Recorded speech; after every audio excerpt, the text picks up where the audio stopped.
मैं हूं आमिर हफीज मलिक और आप देख रहे हैं मेरा YouTube channel Aamir Hafeez smart ideas. Connection word के पार्ट 2 के साथ एक बार फिर हाजिर खिदमत हूं। तो आइए चलते हैं आज के टॉपिक कनेक्शन वर्ड्स की तरफ। इससे पहले के पार्ट में भी हमने 5 ऐसे कनेक्शन वर्ड्स किए थे जो मुख्तलिफ मौका पर तहरीर और तकरीर में इस्तेमाल होते हैं। आइए आज के कनेक्शन वर्ड्स देखते हैं। Number 1, addition.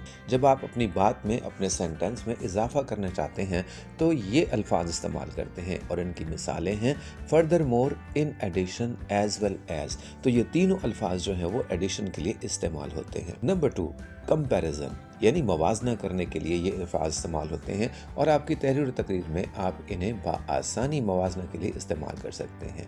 आइए इनकी एग्जाम्पल देखते हैं। In comparison, as compare to. Similarly ये तीनों अल्फाज मवाजना या कंपैरिजन के लिए इस्तेमाल होते हैं। नंबर 3, पर्पस या मकसद बयान करने के लिए भी मुख्तलिफ कनेक्शन वर्ड्स इस्तेमाल कर सकते हैं। आइए इनकी मिसालें देखते हैं। फॉर द पर्पस, और इसमें आप फॉर द पर्पस ऑफ भी इस्तेमाल कर सकते हैं। नंबर 2, मेनली, और फिर सो दैट। तो ये 3 अल्फाज हैं जो आप पर्पस यानी मकसद बयान करने के लिए तहरीर और तकरीर दोनों में इस्तेमाल कर सकते हैं। नंबर 4, रिजल्ट या नतीजा जाहिर करने के लिए जब आप तहरीर और तकरीर में रिजल्ट बयान करना चाहते हैं तो आप ये कनेक्शन वर्ड्स इस्तेमाल कर सकते हैं। आइए इनके एग्जाम्पल देखते हैं। एज ए रिजल्ट, इसको आप एज ए रिजल्ट ऑफ भी कह सकते हैं।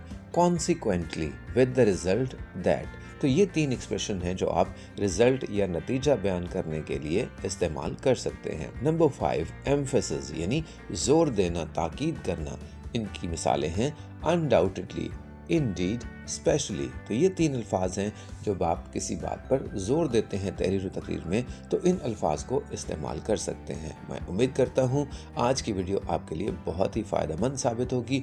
आप इन कनेक्शन वर्ड्स को इस्तेमाल कर सकते हैं और बआसानी अपनी तहरीर और तकरीर में निखार ला सकते हैं। मेरे channel Aamir Hafeez smart ideas को देखते रहिए, इसे सब्सक्राइब कर लीजिए और साथ ही बेल आइकन पर भी क्लिक कर लीजिए ताकि हर नई वीडियो आप तक पहुँच सके। आपका बहुत बहुत शुक्रिया।